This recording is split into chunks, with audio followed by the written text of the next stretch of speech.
Oh, awesome. Yeah. Sorry. Yeah, you got it. If I look this way from me?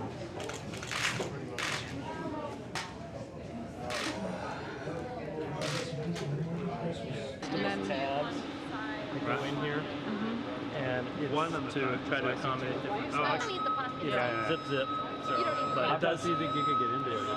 Right. Or just Let's sitting on. Rotating.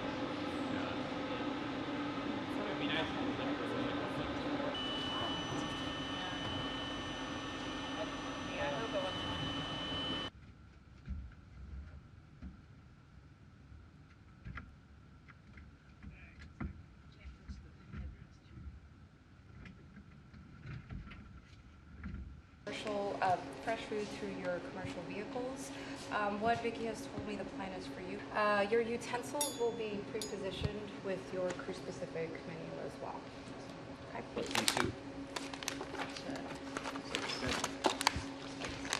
Apples and spice. Next fruit is not representative of what it looks like on orbit. Okay, so this is the galley rack, which is in Node 1 port 4. Sorry, can you see that? Dispense, and then select the amount of water you want to add. Where do it say? 250. Yep. Oh, I see it. Okay. And then press the button. Yep. I always want one less. A lot more. Yeah, make it a fatty. Yeah. That's. Yeah, water it down a little bit. Yeah. Yep. Alright, cycle this. Ambient. 250. Yep. It's definitely going in. Because once the dispense is complete, you have to cycle that switch to start a new dispense. Oh, that's So- interesting too. Yeah. Okay. Yeah. Yep.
Hi guys, how you doing? Awesome. Hello. Great. That's going to have to be loud. Okay, so I just wanted to start with, as your first, I'm hearing.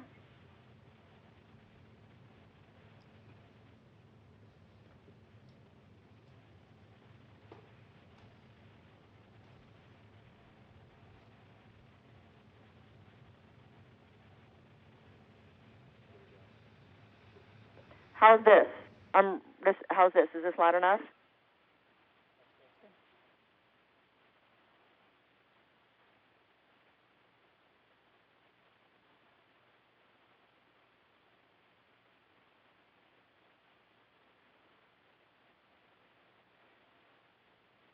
For some reason, my questions are feeding back through to us.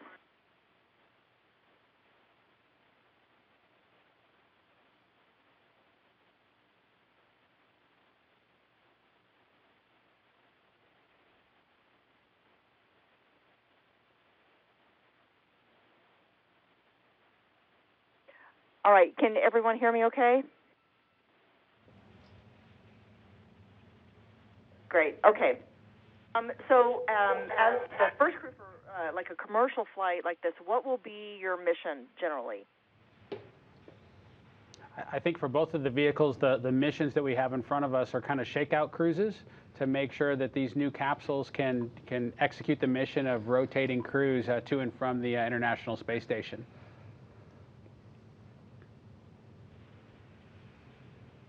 So what's training like for you guys? Oh, we're just starting the training now and starting to work on it. And so one of the things that's going to be different about this than a different test flight, is on a test flight as opposed to a regular flight, is you actually kind of go back and forth to get the procedures. We're going to work with the training team to work on the actual things that we're going to teach to the astronauts. So what are you guys looking forward to the most when you take your first trip into space? Well, this will be my first time to space ever, so I'm pretty excited for that opportunity. I'm really looking forward to the training, and then certainly when we launch that day from the Cape, it's going to be a huge success for the entire team. Are you encouraged by the idea of more commercial flights now and in the future, and it's instead of it just being always NASA flights? Well, yes. So the way that I'd like to see the business evolve is that right now we provide service to NASA astronauts back and forth to low Earth orbit, and then hopefully, if we build this capability, will they come? Will others come and want either for vacation purposes or business purposes, or perhaps other countries that cannot afford a space program of their own can get into what has formerly been a pretty small club? Why do you think space exploration is important to begin with? Well, I think we've got a history as humans of exploration, and I think to stop now doesn't make a lot of sense to me personally. I think we all got into this business to explore, and the next logical step is low Earth orbit and then onto the moon. So I think we just are a small part of it right now, but I think that's what our intent is going forward. And then how would you say that helps us here on Earth? Well, you get a whole bunch of different technological developments. With the space age, we've seen microprocessors, we've seen a lot of things that translate back, the GPS constellation, a number of things we see constantly that we benefit from our daily lives that have been developed because of the space program. So for each of you, or who would like to answer, what would you say is the most intriguing thing about the universe? I think for me, the most intriguing thing about the universe is just how much variety is out there. And so I think we're in a phase now where we're just discovering what other planets might be like throughout our galaxy, and then what might be out further. And so really it's that diversity that's the most intriguing thing to me. We do our best to predict, but sometimes we find things that surprise us, and that's why we explore.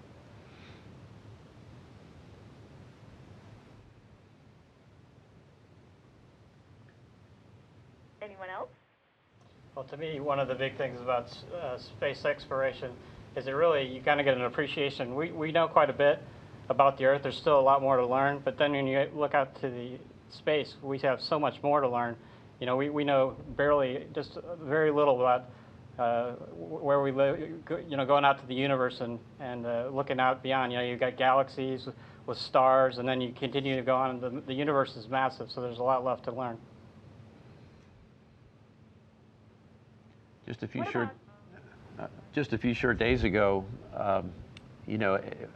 Mars, we had sort of not found the elusive evidence of water. We had suspected it was there, but Just a few days ago, I believe we had some reasonably conclusive evidence that there's subterranean water out there that we can detect through ground penetrating radar. So what's interesting is that the story always changes. The moon we used to think was pretty lunar, that was very desolate, and now we know that there's water ice mixed in, or frozen ice mixed in with the lunar regolith at the North and South Pole. So all these life-giving ingredients that we used to think we owned most of it turns out they're peppered all over the solar system. All right, and just one last question. Do you think there's other life out there on other planets? I do. I think we're not sure, and that's one of the questions that we're certainly trying to answer. I think, either conclusion you come to, whether we're the only, species in the universe, that's incredible. That would be amazing. But on the other side, if there's some other life form out there, that's equally as incredible, and we hope to find it.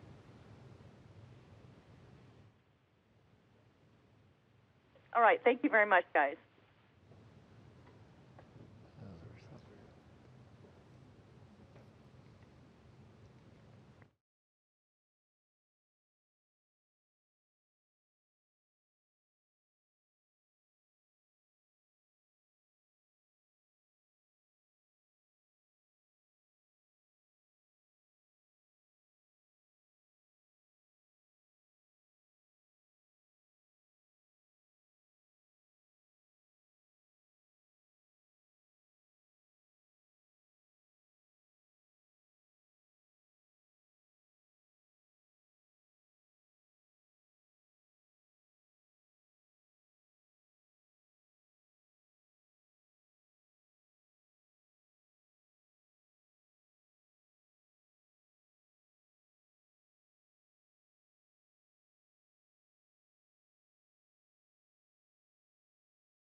Institutional shareholders are the base of their shareholdings, and they don't show up for the shareholder meetings, and there's usually one or two angry people who yell at the board of directors. Well, wait, one or two. Wait.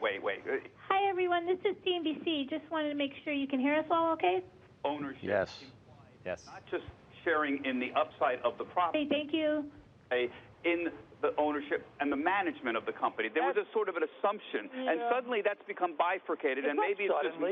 It's media stocks. It's become a major issue. But don't you think that's an issue? When I buy into the company, I'm not just buying an upstream profits. I'd like to have some say. Hi, guys. This is the producer in the control room. Thanks so much for joining us today. This is getting hard. You're welcome. Hey. You're welcome. Well, in theory, you are correct, Bob. In reality, very little gets done. Hi. So just so you know, the people will be doing the interview, we've got Morgan Brennan, Bob Pisani, and Sarah Eisen.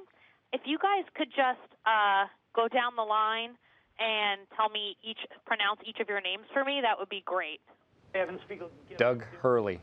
Bob Behnken. Eric Bowe. Nicole Mann. Chris Ferguson. Hedge fund Elliott Management hates the word secretive. Great. Perfect. Thank you. It said, this bothersome word is usually appended like some chrome automobile ornament to the words hedge fund. At the end of the letter, Elliott included other words it thinks are overused, including correction, bubble, bear market, and alpha. Okay. He doesn't like the word secretive? What? Said in a confidential filing. From Elliott. Yeah. This is from Elliott, okay? He sued people who distributed his confidential investor letter years before. He probably is. Relative to somebody like Bill Gross shares his thoughts with everybody as to what's going on. Jeremy Grantham shares his thoughts with everybody. Mr. Singer doesn't like to share his thoughts with everybody. That's why he gets called secretive.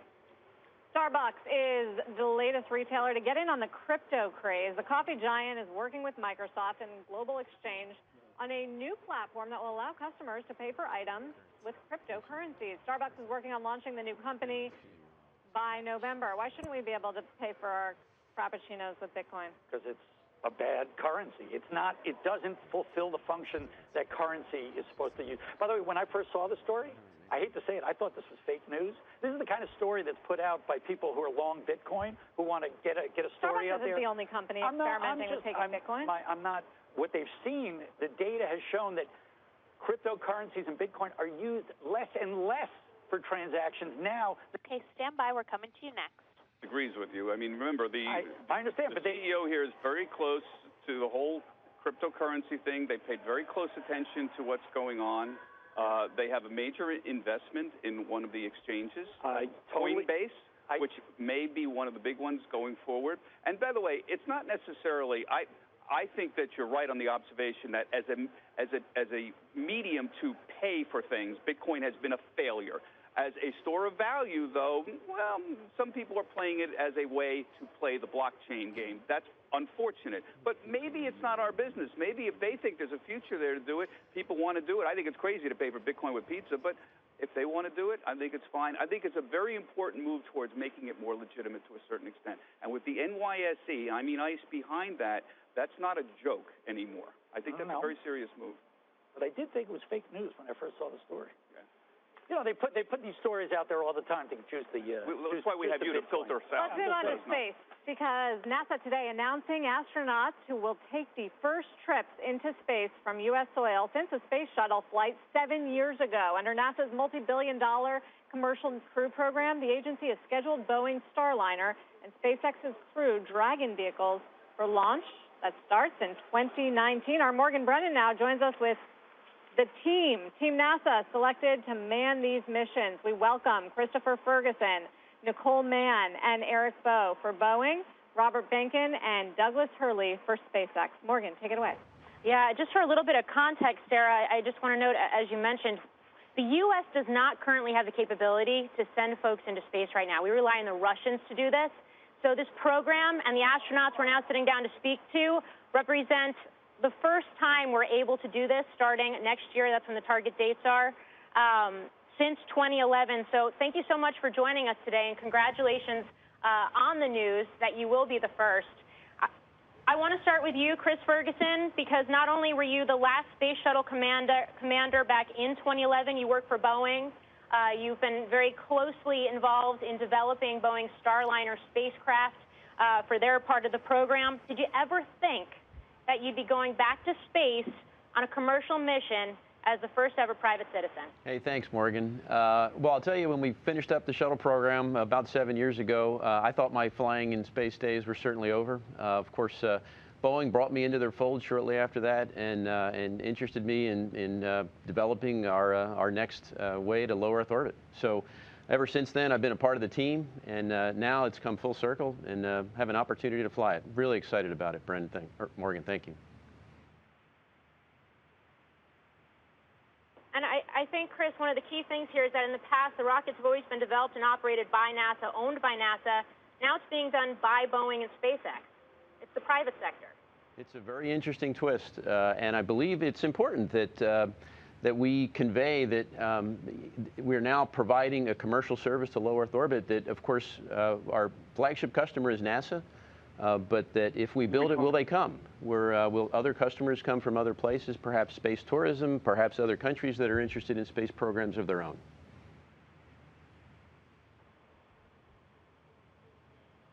Robert and Doug, you're going to be the Crew Dragon test flight astronauts for SpaceX. Now, SpaceX has logged quite a number of records, milestones, but in terms of U.S. activity in space, it's still relatively new to the game. What's it like to work with this company? It's exciting. It's a fairly young workforce. So Bob and I are two of the older folks out there when we go out to work with them. But there's a lot of energy out there. There's a lot of smart people that are working very hard to get the human spaceflight side of things into orbit. You know, they've been working with NASA, and they provide cargo services for the International Space Station, and they've been doing that for the last several years, and this is kind of a next logical step for them as a company as well.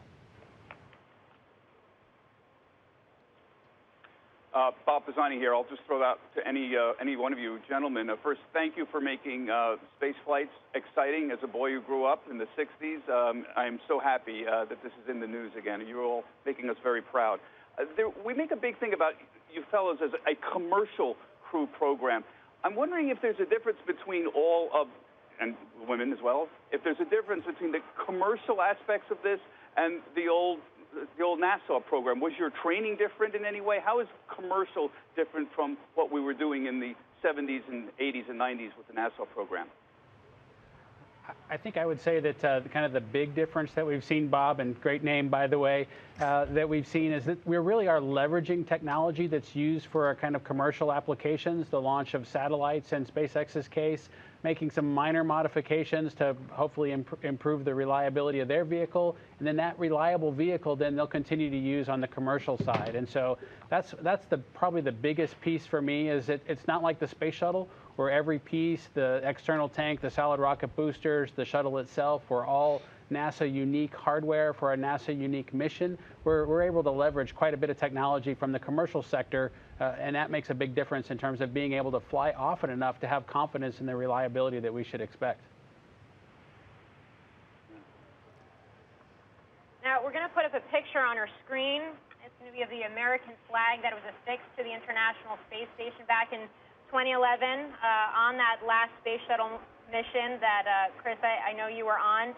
I think the whole idea here, legend has it that that's going to be retrieved by the astronaut that goes up again in a U.S.-made vehicle, which, as we know from this program, is expected to be next year. Which one of you is going to capture the flag? That's a great question, Morgan. Of course, Doug Hurley on the other end, he and I flew together on STS-135. So I suppose it's a bit of a friendly race. And, you know, just as an aside, we had the opportunity just before this broadcast to speak to Ricky Arnold, who's the astronaut on the International Space Station now, who actually found the flag. I think it had been hiding in a Christmas decoration box somewhere along the line. But hey, whoever gets there, we're going to do it safely, and we're going to bring it home and make America proud. Well, thank you so much for taking the time today. I want to say to all of you, thank you for your service to this country, and good luck as you train and get ready for your missions. The new astronauts of the NASA Commercial Crew Program. And amen to that. Thank you, ladies and gentlemen. Coming up, we'll look at the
Hi, this is Marcia Dent at the Kennedy Space Center at the AP. Can you read me?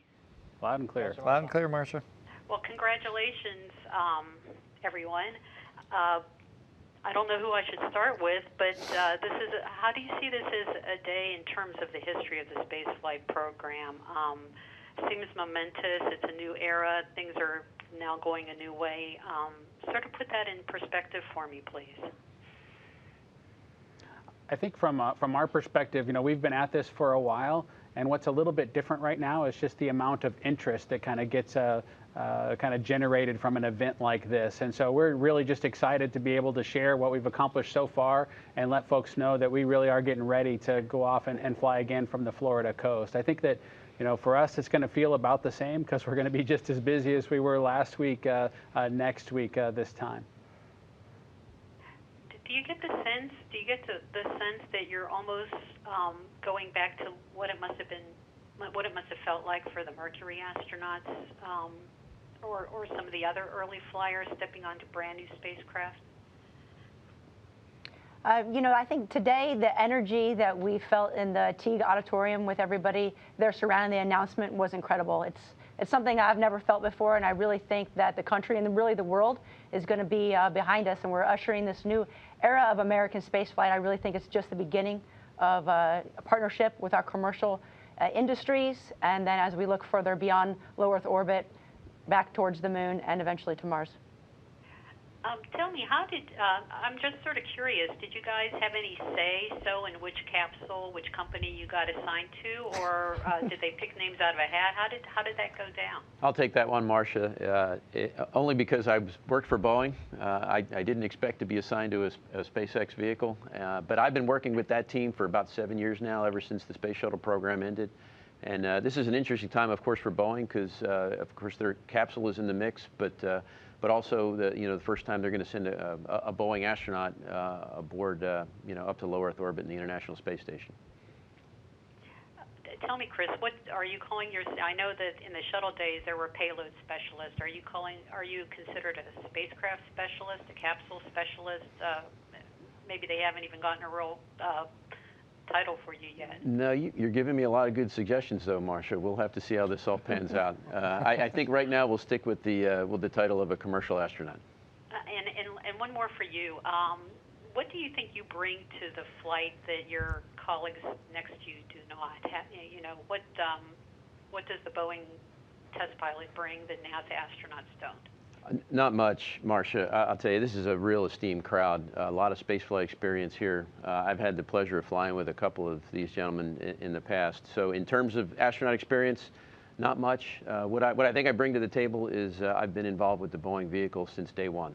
So the very inner workings of it, I understand my fingerprints are all over it. So good or bad, it's got my name on it, and I'm sure it's going to be good. Maybe for the others there, how did you guys get assigned? Did you have any say-so in the assignment, or how did they divvy you up? Well, I think the Bob and Eric and Sonny Williams and I were selected about 3 years ago to be part of the initial crew cadre, is what we were called, to start working with both companies. And then I think, obviously, from that mix, we all got selected. And I think the best answer I can give you, Marcia, is that we probably defer this question to Pat Forster, who's the current chief of the astronaut office, and he's probably got all those answers for you. Okay. Tell me this. Do you have a little competition going on between your two respective vehicles on who might get there first? Well, there's always a little bit of friendly competition, between flights, but we're going to get to the space station safely. So it's more of just something that we'll rib each other about. It's not something that we're going to press the bounds to make things happen. We're going to make sure we get there safely and execute the mission that we need to do. For the first crew test flights, not the next mission, but for these first Boeing and SpaceX flights, is that currently being envisioned as a short flight? And what might short be? A week or a month? I'm not clear on that. At least on the SpaceX side, we're expecting on the order of a couple weeks at this point, so a relatively short mission. We do need to fit in with all the other traffic that's headed towards the International Space Station, which can be a challenge in and of itself. And so right now, still planning on a short mission on the SpaceX side. And then on the Boeing side, it really depends when we launch. If we launch before mid-year 2019, we're likely going to be a short mission. If for some reason we go a little bit later, it has the potential to be up to 6 months. And if it is 6 months, I guess the whole crew just is up there for 6 months. Is that, did I hear that right? Yes, and we're undergoing some initial ISS training just to make sure that we can form a good solid crew to take good care of the ISS while we're waiting for the next American crew to come up. But the decision on the length of the mission will not be determined until sometime early next year. Oh, I got that. What, you know, for the SpaceX too, and maybe for Doug, you know, you've flown with Chris before. Did you ever think you'd be sitting there on the same stage like you were today, both in the commercial crew business trying to restart human launches, U.S. launches from here? No, honestly not. You know, like Chris said, you know, when we got back from 135, we had a pretty extensive post-flight. But yeah, I think both of us and probably Sandy and Rex, who flew with us, were just kind of thinking, okay, what do we do next? We knew we were the last flight of the space shuttle program, and so to kind of skip ahead now 7 years later and be up here as part of this group is a huge surprise and honor, and I'm glad to be here. Well, you know, Administrator Bridenstine, you heard him say that, you know, he wants everybody to know America's back, NASA's back. Do you, you know, right after the last shuttle flight, it must have been disheartening for all of you, knowing that there was nothing imminent. How important is that alone, just the morale boost needed to get Americans flying from Cape Canaveral again? Well, it's a great boost to morale. Having we not only have these two ships, the Boeing and SpaceX vehicles, but Orion's just behind that. And I told the new astronaut candidates that showed up that their timing was impeccable, because it's very unusual. This is the first time in history that we've had 3 spacecraft being built at the same time. So exciting times.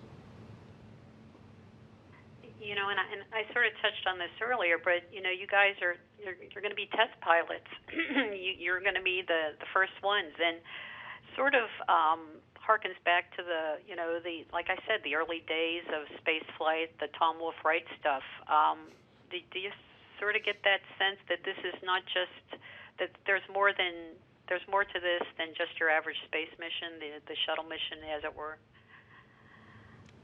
I think we all kind of recognize that the opportunity to fly first on a new vehicle is a special one. All of us went through a test pilot school program, and if you ask us while we were students there, I'm sure every one of us would have said testing a new spacecraft was probably the top of any list, given that opportunity that we would want to take a chance and be a part of.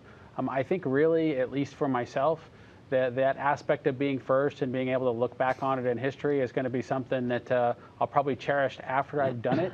But while we make our way to that point, we really do have a lot of work in front of us that I know that I'll definitely be focused on, and that's going to take up most of my brain cells as we march towards the launch date.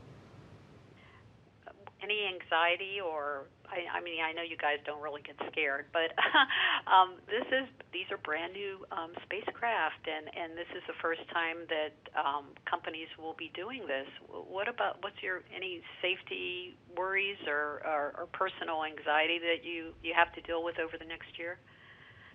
You know, this will be my first flight to space, and I think certainly sitting on that launch pad, there'll be a lot of adrenaline, and my heart will be pounding pretty heavily. But there's no fear. It's not anything to be scared about. I mean, both these companies have incredible people that are working to build these vehicles, and they're going to be safe and reliable. And we're going to launch when we're ready to launch, and these vehicles are going to be safe as feasibly possible. So we're going to train well to test these vehicles, to ring them out, make sure our procedures are correct, that we're trained up, and when it's time to be launched, we'll be ready to go. Nicole, you're in the unique position of having this be your very first space flight. Wow. I mean, is that like up the cool factor for you? I mean, it certainly does, and I tell you, it's really going to be an honor to work and train with my two crewmates here. They have a vast amount of flight experience, and I'm going to learn so much from them, not only on flying the vehicle and operating space, but just from working on a crew as well. And hopefully when I come back to Earth, I'll be able to take what I've learned, some of those lessons learned, and apply that to our future space programs. For Chris and Doug, it'll be 8 years next summer by the time your shuttle will stopped. I mean, that's a long time. I mean, did you really expect it to take that long?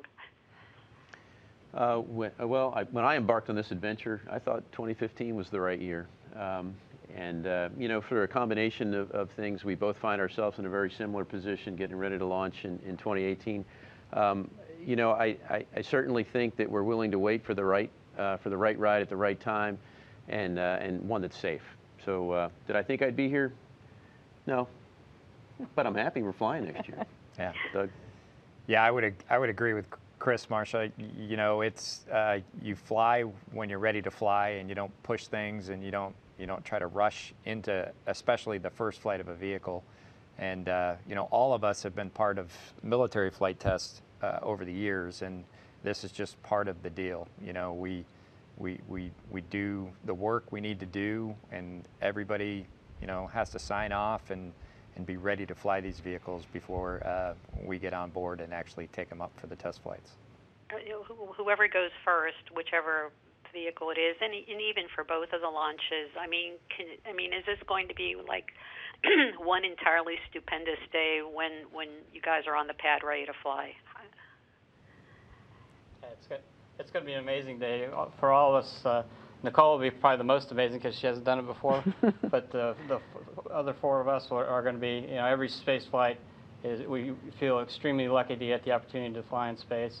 And it's going to be an exciting times when we get that first rocket out on the pad. And I think to add to that, I think that the coming home is a big piece of that as well. And so returning safely is, you know, that's the other part of that experience. And I think that's when the adrenaline will come back down, and we'll feel our sense of accomplishment. Do you put it up there maybe with the first shuttle flight? Where do you put this in the hierarchy of NASA history? Well, I think, you know, somebody else is going to have to figure that out. You know, we are, you know, we're lucky enough to be a part of this program, and, you know, having gotten to meet, I think almost all of us have got to meet John and Crip many times over the years, and I certainly wouldn't, you know, compare anything that I do with something that those guys did. They're true great American heroes, but by the same token, you know, we are proud to be part of this program and that next step in American spaceflight. Well, thanks a lot, and good luck to all you, and I'm sure we'll be speaking over the next year. See you, Marcia. See you, Marcia. Bye-bye. Bye-bye. Bye-bye.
Prescribed for over 10 years. It's the #1 prescribed biologic by dermatologists. More than 250,000 patients have chosen Humira to fight their psoriasis. And they're not backing down. For most patients, clearer skin is the proof. Humira can lower your ability to fight infections, including tuberculosis. Serious, sometimes fatal infections and cancers include... Yes, may I get a open mic check, please? Just everyone count to 10 for me real quick. Or worsening heart failure. 1, 2, 3, 4, 5, 6, 7, 8, 9, 10. Infections are common, and if you've had TB, hepatitis B... Fantastic. Thank all of you. Symptoms or sores. Don't start Humira if you have an infection. Join over 250,000 people who have chosen Humira. Ask your dermatologist about Humira and go. All of my life, I've looked for ways to help people. We know we can't always bring our clients the physical relief they deserve. It's the reason we work so hard to fight for the financial relief they need. If you have a condition which prohibits you from earning a living, there are better days ahead. With offices throughout the state, there's a good chance we have one in your neighborhood. Call Pitts & Zanatti. We'll get you the disability benefits you deserve. Tired of paying taxes? Well, at Storingly Furniture, we want to give you some tax relief. Right now, we'll deduct the amount of your state sales tax from your purchase as a rebate back to you. We want to be your furniture store. I relate to the berries in these real fruit berry shakes because they're small but powerful. I relate to the ice cream because it's rich and has an amazing singing voice. Got it. No. Real ice cream and berries. New real fruit berry shakes. Get them half price after 8 p.m. for a limited time. You're watching WAFF 48 News and the Raycom News Network, Alabama's news source. Relaunching this country's human spaceflight program. Today, NASA announced the American spacefarers who will once again be the first to launch into space on private, non-NASA spacecraft headed to the International Space Station. Some are seasoned astronauts, others are not. One is actually coming out of retirement. They all join us now live from the Johnson Space Center. What a treat this is. Great to see you all, some of you again. Chris Ferguson, you come out of retirement. You're back in the saddle as part of Boeing, flying on a Decatur-built Atlas V. Doug Hurley, the bookend on the right. You're flying on a SpaceX Falcon 9. Your last flight was together on the final flight of the shuttle program 7 years ago when we last spoke.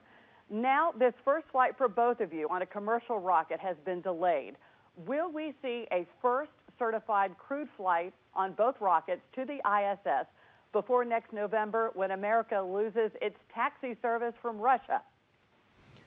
Of course, Liz, we're going to fly when it's safe and when the rockets are ready. But as you had mentioned, the Boeing vehicle will launch on top of an Atlas V, which is made right there in Decatur, right down the road.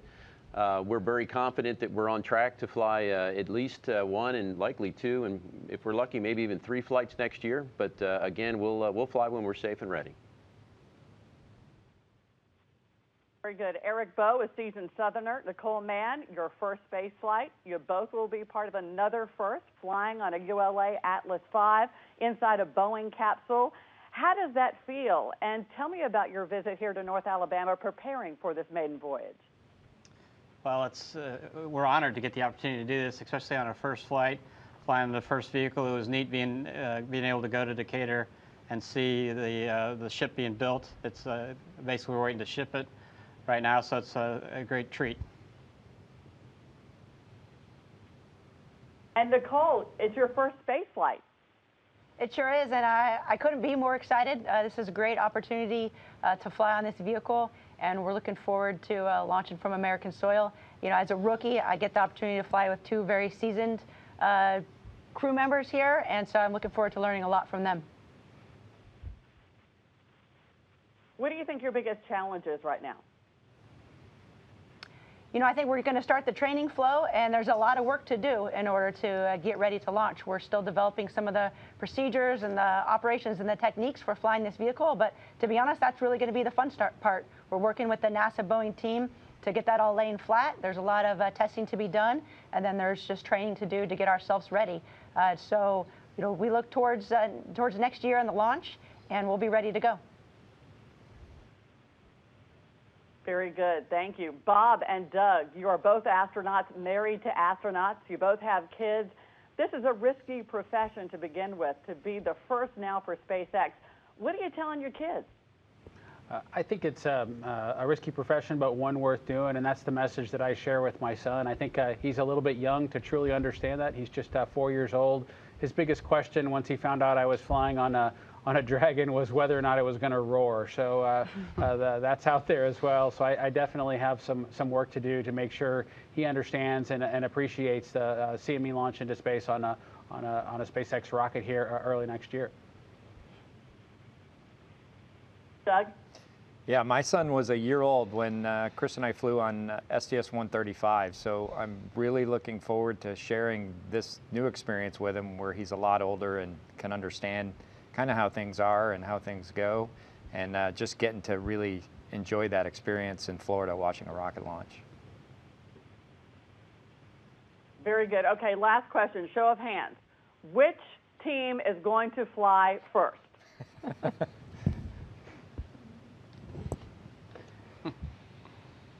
The NASA I guess team. we'll have two rockets launching at the same time in nearby pads, right? Exactly. Thank you all so much for being with us today. Good luck from the Rocket City. We'll be watching the progress from the launch pad, cheering you all on. Blue sky. Thank you. Thanks, Liz. A Huntsville police officer indicted.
Hey everyone, I'm Gavino with Reuters Television.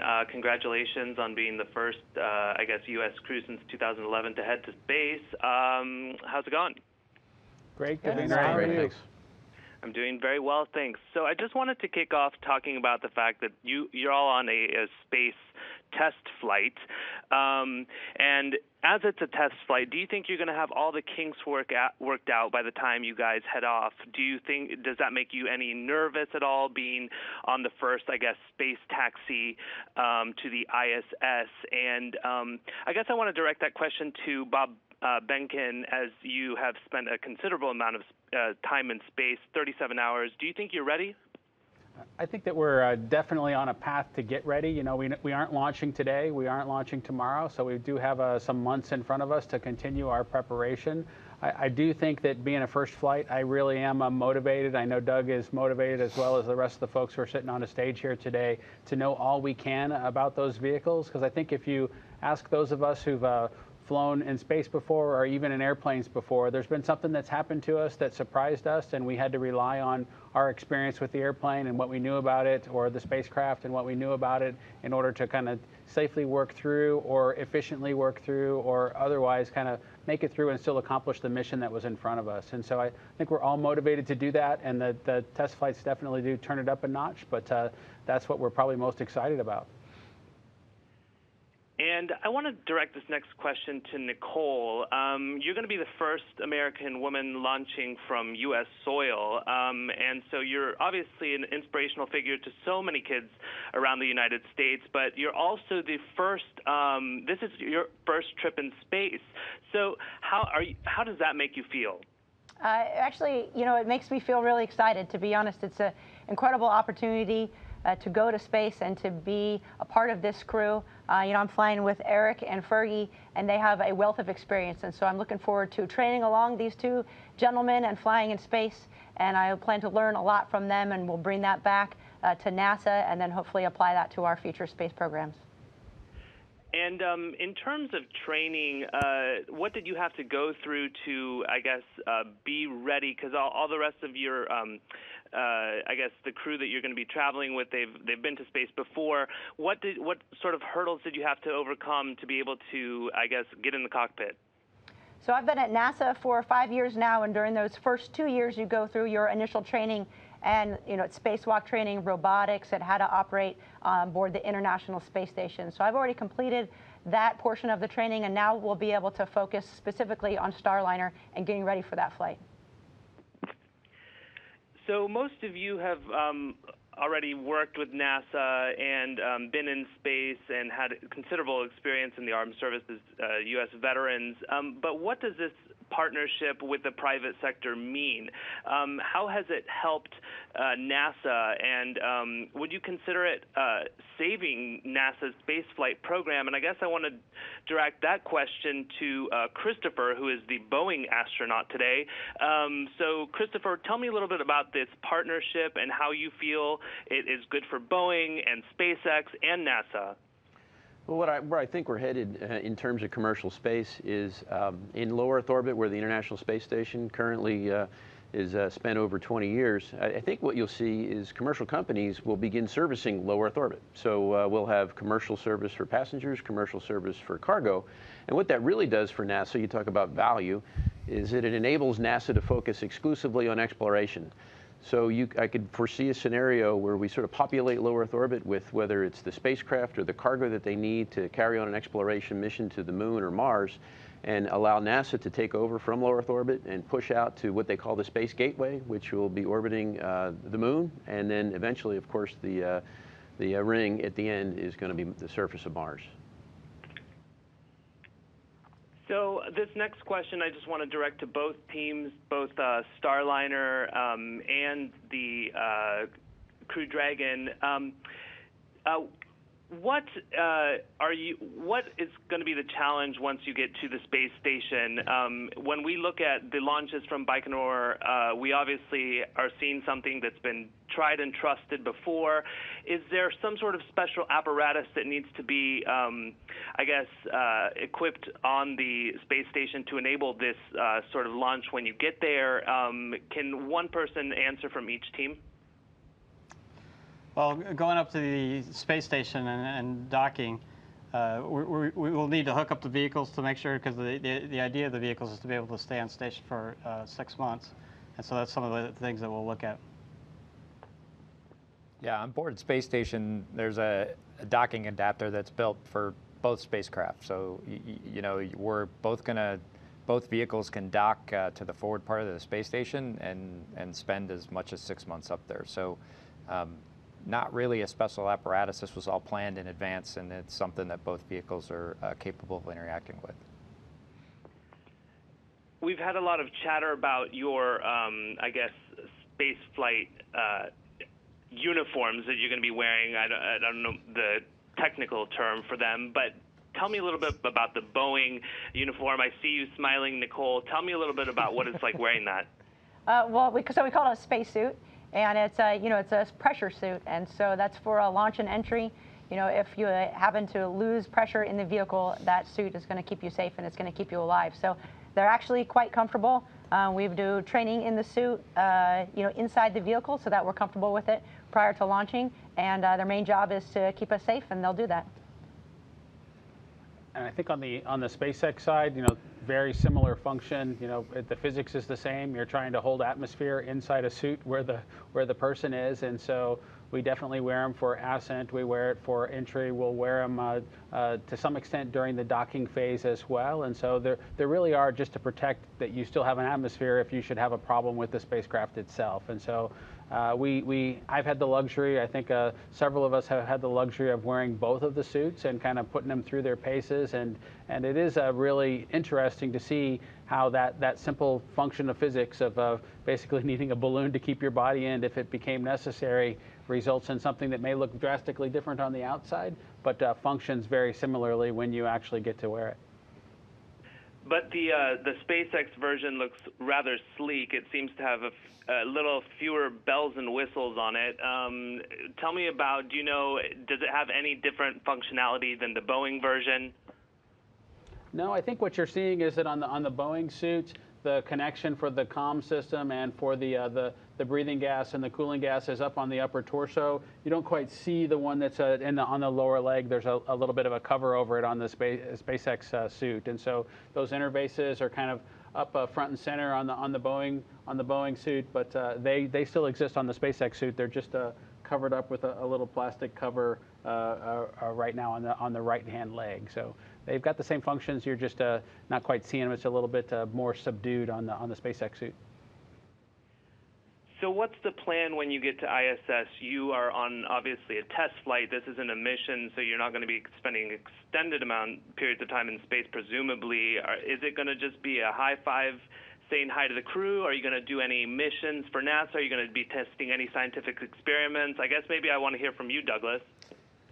I think that's to be determined, at least on the SpaceX side. The mission duration right now we think is somewhere in the neighborhood of a few weeks. And so part of that, you know, the whole purpose of the test flight is to ring the vehicle out from ascent through docking and then entry, descent, and landing. So some of the stuff we're going to need to do with the vehicles is going to be while we're away from the space station. Obviously, we want to make sure it docks and undocks with the space station, and then see how it does kind of in a quiescent mode while it's attached to space station. So some of those flight plans are still being worked, and I think on both sides of the table, whether it's you know, NASA, Boeing, and SpaceX, to kind of sort out exactly what the tasking is going to be once we're attached to space station. And Douglas, you've been a test pilot before. Tell me a little bit about what it's like going to be like coming back to Earth. Do you have any, I guess, concern about that? Is that something that you've tested for in the past? Actually, not as a test pilot, no. I've had 2 reentries on the space shuttle, and the reentry profile for capsules is significantly different. However, I've been through a few reentries, so obviously that's part of the experience base, along with our experience as test pilots, to kind of be there to see how the vehicle reacts, and then obviously to take action if it's needed. So part of that, you know, we're going to have to see through simulations how the vehicle reacts. And then I can talk to people that have flown on capsules. Sunny Williams, which was also a member of our cadre, landed on Soyuz, so she's got some capsule experience, as well as many others in our astronaut office. So we can pull on that experience as well, and then our test pilot experience, and then obviously the simulations that SpaceX is going to provide with regard to the entry. All right, well, congratulations to you all. Good luck on your test flight, and Reuters wishes you the very best. Thank you. Thank you. Thank you. All right, bye. Bye.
bribe.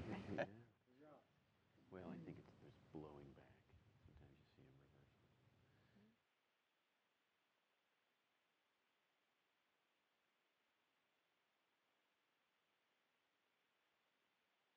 reverse. About 10 seconds away from the toss.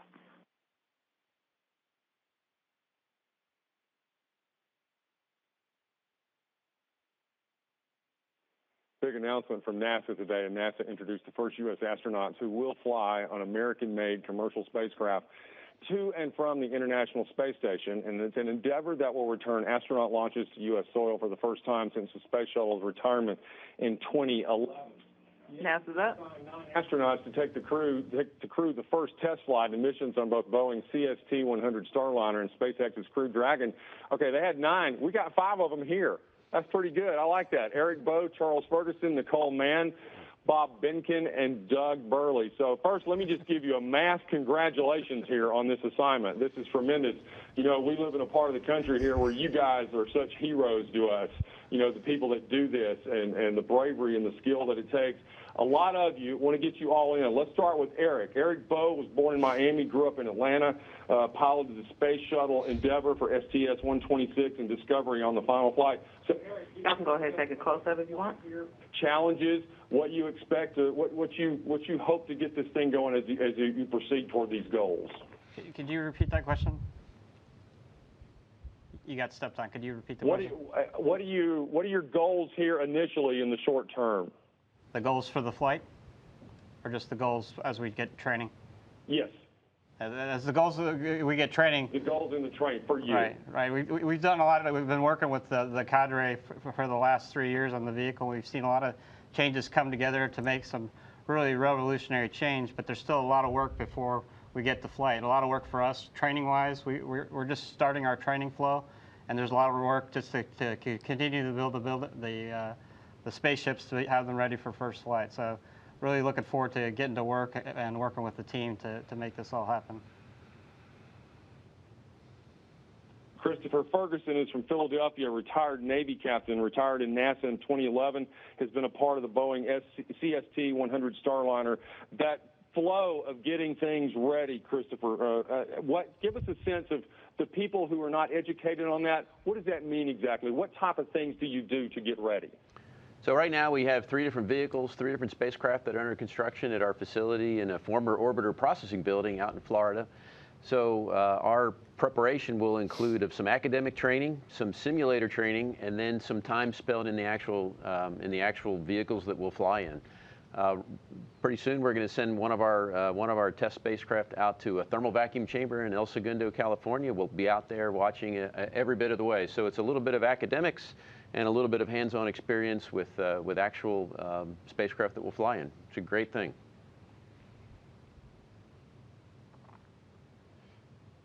Corps Lieutenant Colonel, give us a sense of what the competition is for these spots. How many people that you had to beat out to get this? Because these are coveted spots. So it's not so much of a competition, really. You know, once you are selected and you're an astronaut at NASA, you train for your initial training for the first 2 years, and then you're what's called space flight assignable. And, you know, right now we have Soyuz, we have SpaceX, we have Boeing, and soon we're going to have Orion come online. And there's a lot that goes into which flight that you're going to fly and who's the best fit for which mission. And I think when, you know, you are fortunate enough to be assigned that mission, you're looking forward to starting the training flow, and you're just ready to launch. We all really support each other in the office. I don't feel like there's any sort of a competition for these spots.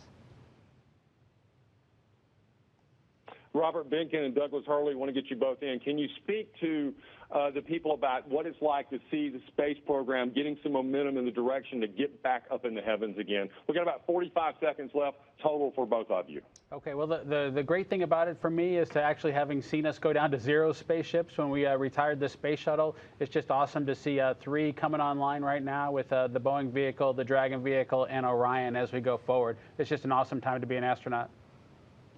Yeah, to get U.S. spacecraft launching from Florida again, I think we're all really excited to be part of that, and we're excited for the rest of the country to get to see these things again. And well, hey, again, you guys are heroes to us. We know we're testing your patience when you're doing 1,000 of these interviews over the course of the day. Thank you for doing this. We appreciate it. We love to see you guys on television. Thank you very much. Thank you for the opportunity. Continuing on with maybe the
All right, terrific. Hi there. Thanks so much for taking the time. Michael Greshko here from National Geographic. My first question for all of you is that now that we're a few hours removed from the announcement this morning, how much has it set in that this time next year you all may well be on the launch pad? Well, I would say that for me, it's definitely set in, but the road has kind of been a long one. So while folks are just seeing it for the first time today, maybe in terms of the assignments kind of jumping out there, we all started this journey years ago, kind of working with both providers, at least on the NASA side. I know Chris Ferguson, of course, his fate with the Boeing company was kind of sealed, if you will.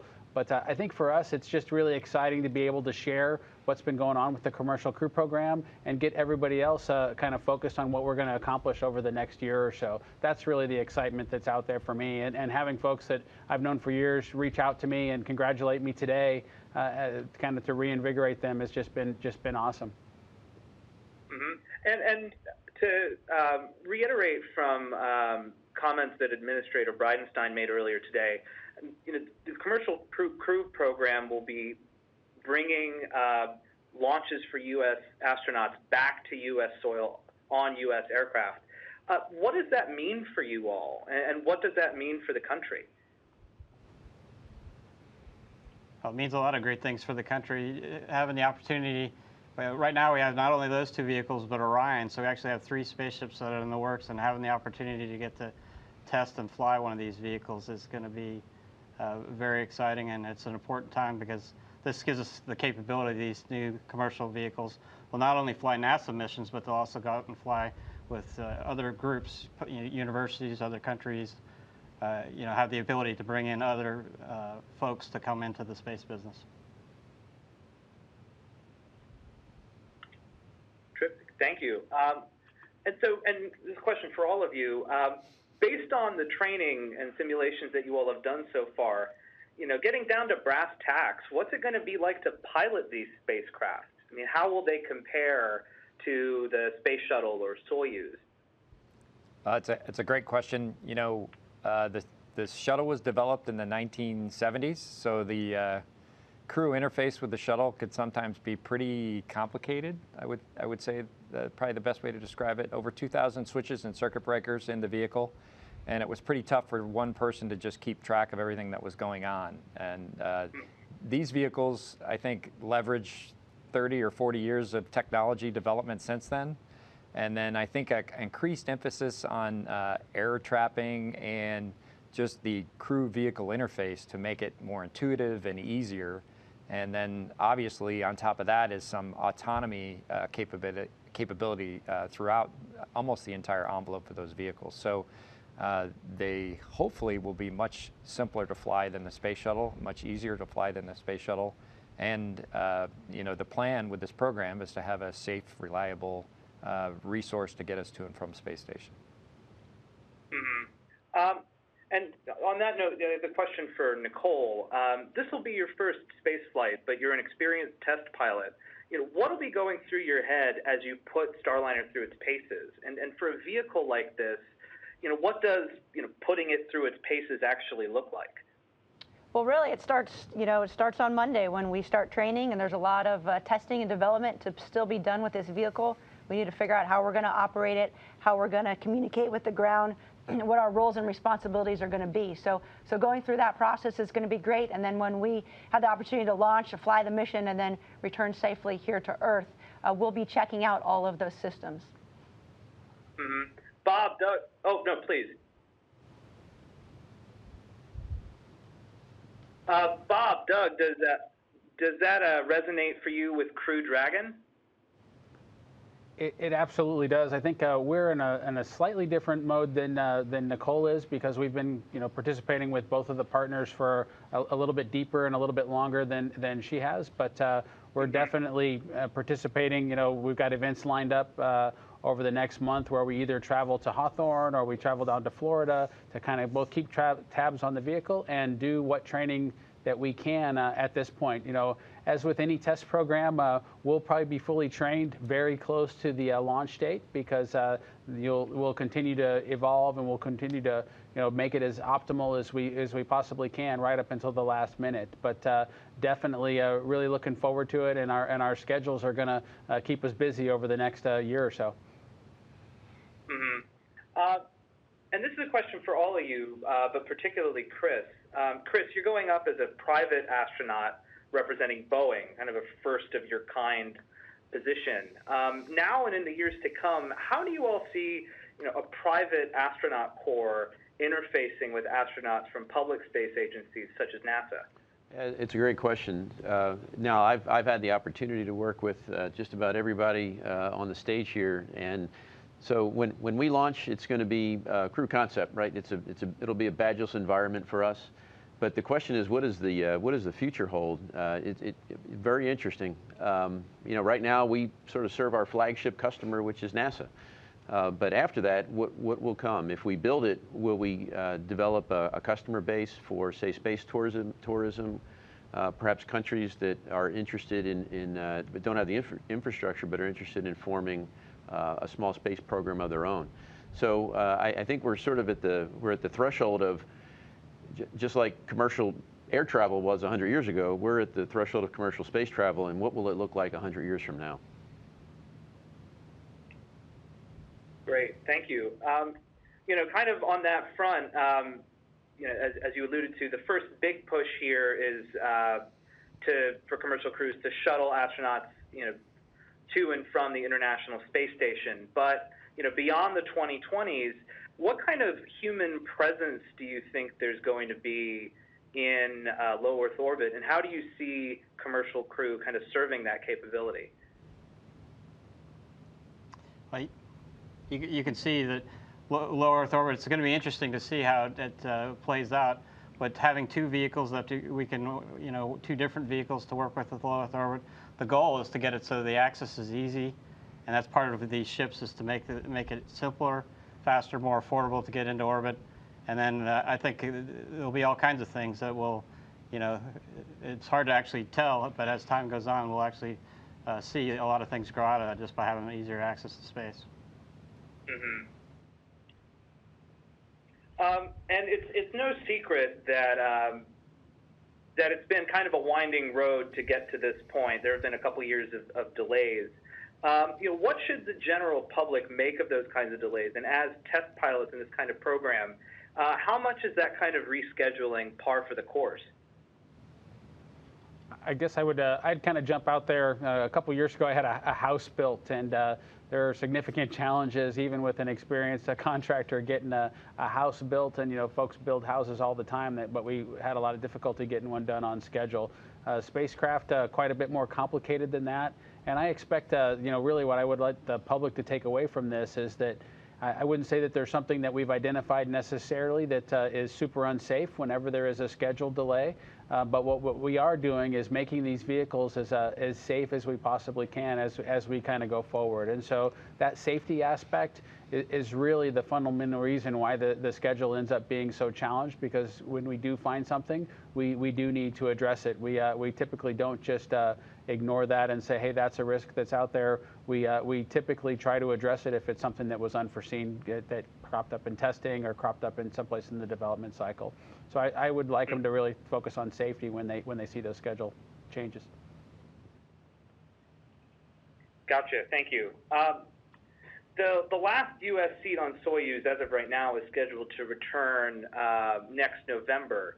If there are any more sort of delays, how concerned are you all? How concerned should we be about interrupting U.S. access to the ISS?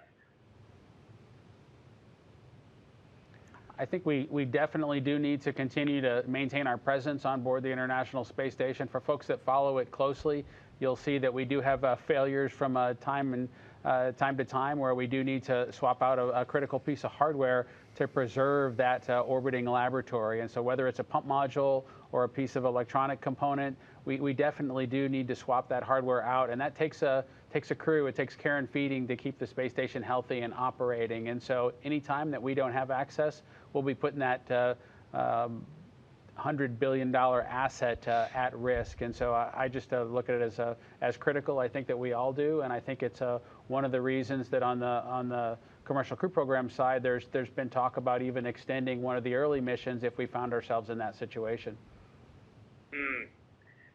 Gotcha. Thank you.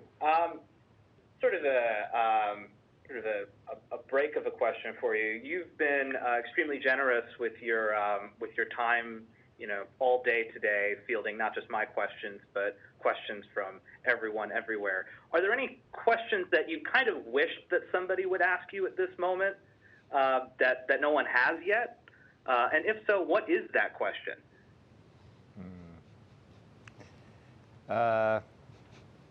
When are you going to be done?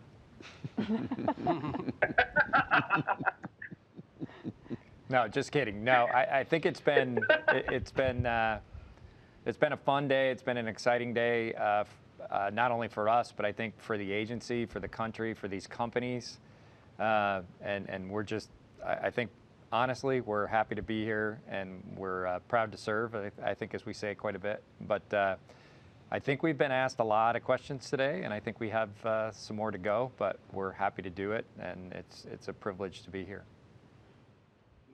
And one last question for you all. As robots become more and more capable, some people have raised the question whether we really do need to be sending human crews out, into low Earth orbit and solar system and maybe even beyond to explore. For you all, why is it important that as humankind, ventures out beyond Earth, that there's a human presence associated with that? It's important to keep a human in the loop. I think it's going to be really a partnership between robotics and rovers and humans that are out there exploring.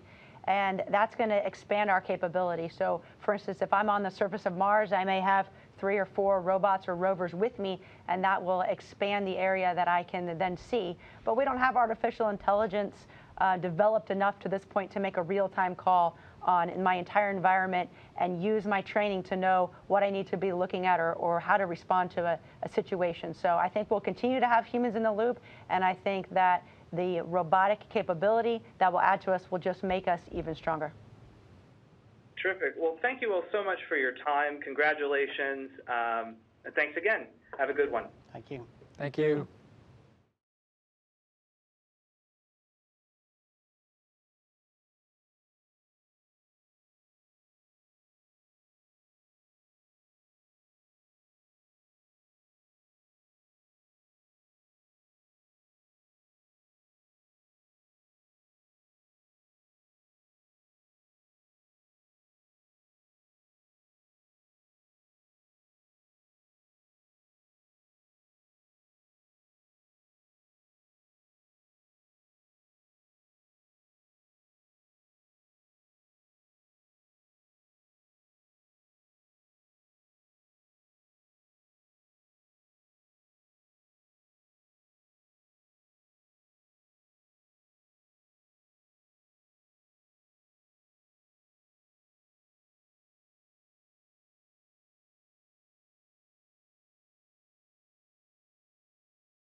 Okay, it's so great to see you all. I'm Amanda Grace at King 5 in Seattle. Hello. Hi, Amanda. I'd love to have you all introduce yourselves, if you don't mind. I'm Chris Ferguson. I work for the Boeing company. I'm Nicole Mann. Eric Poe. Bob Behnken. Doug Hurley. Well, it's great to have you all here. I'll just have you all, or one of you, jump in on these questions as you see fit. I know you've been doing this all day, so I'm sure you're pros at this point. So first of all, this is really exciting. How does it feel to be the first American astronauts chosen to fly in these new commercial aircraft, or new commercial spacecraft? For me, it's pretty awesome. I think all of us who, when we went through our test pilot school class, thought that probably the greatest job we could ever get would be to be a part of a new test airplane program, and you turn that into a spacecraft instead of an airplane, and it just makes it that much better. And so it's probably the coolest thing we could have got from a job perspective, so it's awesome. Tell me a little bit more about your plans for the mission, or the missions. Well, the plans for the missions are to shake out both groups, or we're going to shake out each of the vehicles individually to make sure that they can basically do their mission. We're going to be looking at all the different phases of flight of the spaceship, and as Bob was talking about, it's a privilege to get the chance to, as a test pilot, you dream about getting the opportunity to test something new, and testing a spacecraft is really special. Can you tell us a little bit about some of the research that's happening up in space that we have no idea is going on? Well, I think from a research perspective, there's just hundreds of experiments literally going on board the International Space Station at any time, whether it's investigating combustion phenomenology, where somebody predicts what they expect to happen as you take away gravity from the equation, and then they get to test it out and see if that was really true or not, and they can anchor their models for the work that they do back here on Earth. That's true in just so many different fields, from combustion to metallurgy to the physical sciences. We're also testing on the astronauts themselves and learning how to live and operate in space, and how the human body adapts for future missions that may be longer or may take us back to the moon or onto Mars. Christopher, I know you mentioned that you're with Boeing. I know you retired from NASA. You've been working on the Starliner. What can you tell us a bit about the Starliner? We've got Boeing in our backyard, so we've got a personal interest in the Starliner. Well, I've been a part of the program since about 2012, so I've had the opportunity to see it grow from just a clean sheet design up to we're now building 3 different spacecraft that we'll reuse up to 10 times. We're building them in Florida. But as you mentioned, we're part of the larger Boeing family, so we'll see what commercial space is all about as we go forward. This unique opportunity to essentially lease a service, and then perhaps grow that business into something that we can't even conceive of today. Nicole, I know this is going to be your first trip to space. So what are you looking forward to? Well, for me, this is an opportunity of a lifetime to go to space, number one, and then number two, to be a part of these crews and to fly on the first vehicle of Starliner. So I'm looking forward to the training. I'm looking forward to helping where I can to develop the techniques and procedures that we'll need to operate in space, and then certainly for the mission. I feel very fortunate to get to train and fly among these 2 gentlemen who have a vast amount of spaceflight experience, and I'm hoping to learn a lot from them and then bring that back to NASA. I think a lot of us want to know if some of these test flights get us closer to sending passenger flights to space. Oh, I certainly think that's the case. I mean, part of this whole process is to kind of combine the government and the private sector to make access to space easier and less expensive. And so the next logical step may be, you know, private citizens or scientists or smaller countries that maybe can't afford to have their own space agency fly into space. So this is just the beginning of this, and I think there's a lot more to come. Well, we wish you the best of luck. Thank you so much for your time today. Thank you. Thank you. Thanks, Amanda. Thank you.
Hello. Hello. Hi, Tammy. Hello, Tammy. Hear me? This is Tammy Fields, We can hear you. 13, We got you loud and clear, Tammy. from Central Florida. Hello, hello? Can you hear us? Can you hear us? Hello. Hello, hello? This is Tammy. Can you hear me? We can hear you. Testing.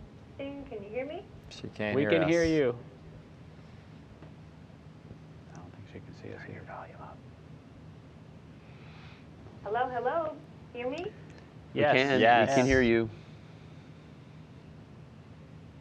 Hi. Can you hear me? Yes. I can hear you. Chris, can you hear me? This is Tammy Fields. Yes, we can hear you, Tammy. Hello. Testing. Chris, can you hear me? Yes, we can hear you, Tammy. Is she Yes. talking to us? Yes, we can hear. Oh, you can hear me. Yes, we can hear you. Well, Can you hear us? thank you. I can. All right. Quite the delay there. Hold on, guys. We have a huge delay. We'll try to get it figured out in a second. Hold on. I think there must be a delay. There's a lot of delays going on.